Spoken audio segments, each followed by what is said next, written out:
સરકાર દ્વારા કરવામાં આવેલા જીએસટી સુધારાઓ આરોગ્ય સંભાળ સુવિધાઓ પર નોંધપાત્ર હકારાત્મક અસર કરશે અને સામાન્ય લોકો પરનો નાણાકીય બોજ ઘટાડશે. જીવનરક્ષક સારવાર માટે મહત્વપૂર્ણ દવાઓ પર જીએસટી નાબૂદ થતાં દર્દીઓ વધુ સસ્તા દરે આવશ્યક સારવાર મેળવી શકશે. Arun Tungaria, neurosurgeon, Shri Krishna neuro spine and multi speciality hospital Bikaner से. रिसेंटली जो सेंट्रल गवर्नमेंट ने जीएसटी के रिफॉर्म किए हैं वो बहुत वेलकमिंग है, उनका स्वागत है, क्योंकि इससे स्वास्थ्य सेवाओं पे बहुत पॉजिटिव इम्पैक्ट पड़ेगा. आम जन जो स्वास्थ्य सेवाओं से जिनको ज़रूरत है, ज़रूरतमंद है, उनके ऊपर जीएसटी का भार जो है वो काफ़ी कम हो जाएगा. यहाँ पे जो इम्पोर्टेंट स्टेप्स सेंट्रल गवर्नमेंट ने लिए हैं उसमें सबसे प्रमुख है कि कैंसर, हार्ट डिजीज़ और रेयर जो सीरियस बीमारियां हैं उनकी जो दवाइयां होती हैं, बड़ी लाइफ सेविंग दवाइयां होती हैं और काफ़ी एक्सपेंसिव भी होती हैं, तो उन पे जो जीएसटी लगता था वो बिल्कुल समाप्त कर दिया गया है. तो इससे ऐसे जो सीरियस पेशेंट हैं उनके इलाज में बहुत फ़ायदा होगा. इसके साथ ही आयुर्वेदिक व अन्य दवाइयों पे जो जीएसटी है उसे कम करके 5% कर दिया गया है. ये भी बहुत स्वागत योग्य कदम है. इसके अलावा स्वास्थ्य सेवाओं से जुड़ी हुई एक और इम्पॉर्टेंट चीज़ है कि हेल्थ प्रीमियम, हेल्थ इंश्योरेंस का जो प्रीमियम होता है, हेल्थ इंश्योरेंस एक ऐसी चीज़ है जिससे बड़ी से बड़ी, गंभीर से गंभीर बीमारियां कवर हो जाती हैं. बहुत ज़्यादा भार जो है इलाज का वो आम जनता पे नहीं पड़ता है.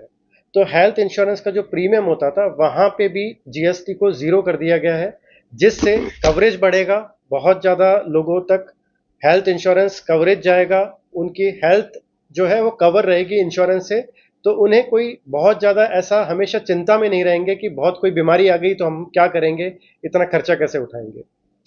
इसके अलावा एक और इम्पॉर्टेंट चीज़ करी गई है वो है जो ग्लूकोमीटर है, थर्मोमीटर है, गॉज हो गया, सर्जिकल पैड हो गए हैं, डायग्नोस्टिक किट्स हो गई हैं. जो मेडिकल स्टोर होता है वहाँ सिर्फ दवाइयाँ नहीं मिलती, वहाँ ये चीज़ें भी मिलती हैं जो हमारे डायग्नोसिस और ट्रीटमेंट के लिए बहुत ज़रूरी होती हैं. तो यहाँ पे भी जीएसटी में बहुत ज़्यादा सुधार किया गया है और उसको घटा के 5% कर दिया गया है. तो ये बहुत इंपॉर्टेंट एक ऐसी चीज़ है जिससे स्वास्थ्य सेवाएं आम जन तक इजीली तक पहुँच जाएंगी और उन पे पैसों का भार भी कम पड़ेगा. इसके साथ ही हॉस्पिटल से रिलेटेड एक बहुत इंपॉर्टेंट चीज़ है. एज ए हॉस्पिटल ओनर मैं कह सकता हूँ कि हमारे यहाँ जो आईसीयू और सीसीयू में जब पेशेंट होते हैं तो घर वालों को एक ये प्रॉब्लम भी आती है कि इतना एक्सपेंसेस जो हो रहे हैं उसके ऊपर जीएसटी लगेगा तो हमारा जो खर्चा है वो और बढ़ जाएगा. तो यहाँ पे जो अब जो सुधार लिए गए हैं उसमें ये बहुत अच्छा कर दिया गया है कि आईसीयू और सीसीयू में जहाँ गंभीर मरीज होते हैं, सीरियस पेशेंट होते हैं, वहाँ कोई जीएसटी नहीं लगेगा, ज़ीरो कर दिया गया जीएसटी. ये बहुत अच्छी चीज़ है. इसके अलावा जो कॉटेज प्राइवेट रूम होते हैं जो एक्सपेंसिव होते हैं क्योंकि वो स्पेशलाइज केयर के लिए होते हैं जहाँ पे प्राइवेट सिर्फ एक पेशेंट और उनके रिलेटिव ही रहते हैं, तो वो उनकी कैटेगरी जो 5,000 रुपये पर डे वाले जो कॉटेज वार्ड थे वहाँ पे उनका जीएसटी कम कर दिया गया है. 5,000 अगर रुपए उसके चार्जेस हैं तो वहाँ पे 5% ही जीएसटी लगेगा 5,000 से ज़्यादा वालों के लिए. 5,000 से कम है तो फिर आपका कोई जीएसटी नहीं लगेगा. इसके अलावा एक जो अच्छी चीज़ वो सामने आई है वो हमारे आँखों वाले डॉक्टर के लिए और जो पेशेंट आँखों की प्रॉब्लम से ग्रसित है उनके लिए है. अगर देखने में दिक्कत होती है तो हमें चश्मा लगाना पड़ता है, ग्लासेस लगाने पड़ते हैं, तो वहाँ पे भी जीएसटी को कम करके 12% से कम करके 5% कर दिया गया है.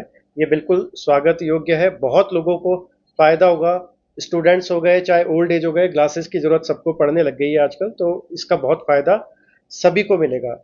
इसके अलावा अगर हम स्वास्थ्य सेवाओं की बात करते हैं तो हम हमेशा कहते हैं कि आप फिट रहिए, आपको ज़रूरत ही ना पड़े अस्पताल आने की. तो उसके लिए बहुत ज़रूरी है कि आप फिट रहें, आप हेल्दी रहें, एक्सरसाइज करें. और उससे रिलेटेड बहुत इंपॉर्टेंट चीज़ की गई है कि जो जिम है और इक्विपमेंट्स आते हैं जिम के, वहाँ पे भी जीएसटी को 18% जो था उसको कम करके 5% कर दिया गया है, जिससे लोगों में जागरूकता बढ़ेगी फिटनेस के लिए और एक मूवमेंट आएगा फिटनेस का. लोग फिट रहेंगे तो वो हेल्दी रहेंगे, हॉस्पिटल आने की उनको ज़रूरत नहीं पड़ेगी. हम भी यही चाहते हैं, सभी चाहते हैं कि सब हेल्दी रहें और हॉस्पिटल तभी आएँ जब आप मुसीबत में हैं.